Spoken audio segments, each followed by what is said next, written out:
രാത്രി എന്തെങ്കിലും പുറത്തുനിന്ന് കഴിക്കാമെന്ന് വിചാരിച്ച് പുറത്തിറങ്ങിയതാണ്. KFC കണ്ടപ്പോഴേക്കും പിള്ളേരുടെ സ്വഭാവം മാറി. അവർക്ക് പിന്നെ KFC മതി.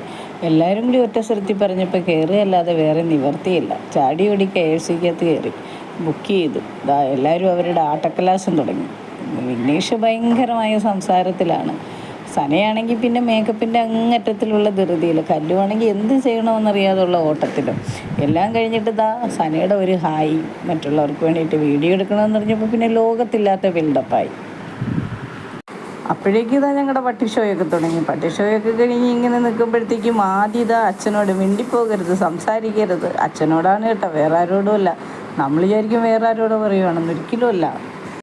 വെയിറ്റ് ചെയ്ത് ഞങ്ങളുടെ ക്ഷമ നശിക്കുന്നതല്ലാതെ ഇതുവരെയും സാധനം ഇങ്ങോട്ട് എത്തിയിട്ടില്ല. നോക്കാം എത്ര സമയം എടുക്കുമെന്നുള്ളത്.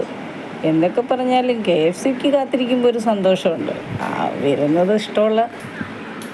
എത്ര നേരം വേണം വെയിറ്റ് ചെയ്യാൻ തയ്യാറായിരുന്നു. അപ്പോഴേക്കും സാധനം എത്തിക്കഴിഞ്ഞു. ഗെറ്റ് റെഡി പറയണതിന് മുന്നേ തന്നെ ഇവിടെ ഇപ്പോൾ സാധനം കഴിയുന്ന രീതിയിലാണുള്ള വരവ്. ഇത് കയ്യിൽ താലോ ഏന്തി വരുവാണ്. ഞങ്ങളൊരു ഫാമിലി പാക്കാണ് ഓർഡർ ചെയ്തത്, 1150 രൂപയുടെ. അപ്പം അത്യാവശ്യം പീസുകളെല്ലാം ഉണ്ടായിരുന്നു. പക്ഷെ പറഞ്ഞിട്ട് കാര്യമില്ല, നമ്മുടെ പിള്ളേരെല്ലാവരും കൂടി കമിഴ്ന്നതിനകത്തേക്ക് വീഴുന്നത് പോലെ ആയിപ്പോയി. നോക്കിക്കഴിയുമ്പോഴത്തേക്കും പറഞ്ഞു കഴിഞ്ഞില്ല, സംഭവം കാലിയായി. എന്തൊക്കെ പറഞ്ഞാലും കുഴപ്പമില്ലാത്തൊരു ടേസ്റ്റായിരുന്നു. അപ്പോൾ പിന്നെ ഇന്നത്തെ വിശേഷം ഇത്രയൊക്കെയുള്ളൂ ഞങ്ങളുടെ.